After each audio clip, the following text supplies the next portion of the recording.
Boy and the Swallow. High above the earth, the power lines stretched across the flat and unchanging fields.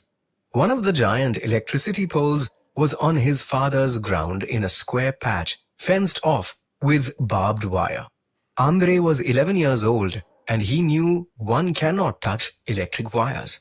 Warning plates with a red skull and crossbones said in 3 languages, "Danger."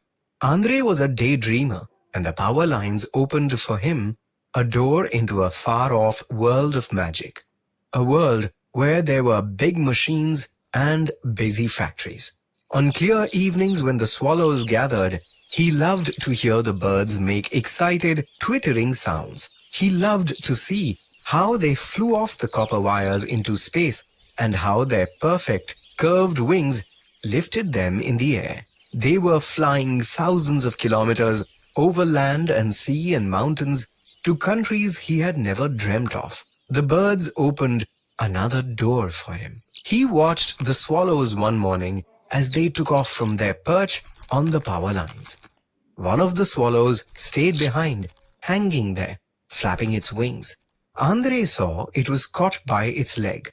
He wanted to rush back and tell his mother, but she would scold him for being late for school. So he went off to catch the bus. Coming back from school, he felt anxious, but he did not look up till he was quite near.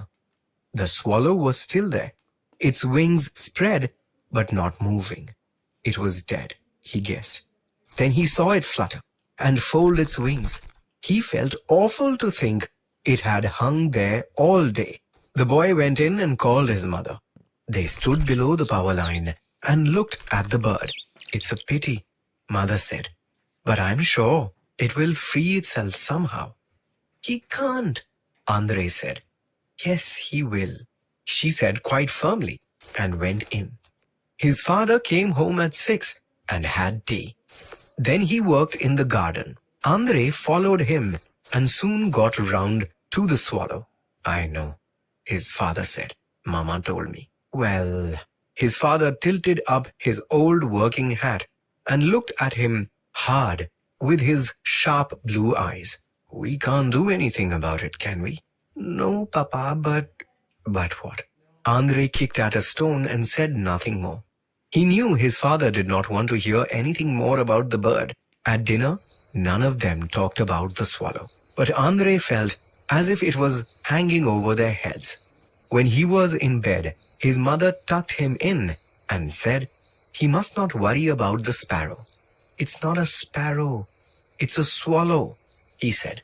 "It's going to hang there all night by its foot." His mother sighed and put out the light.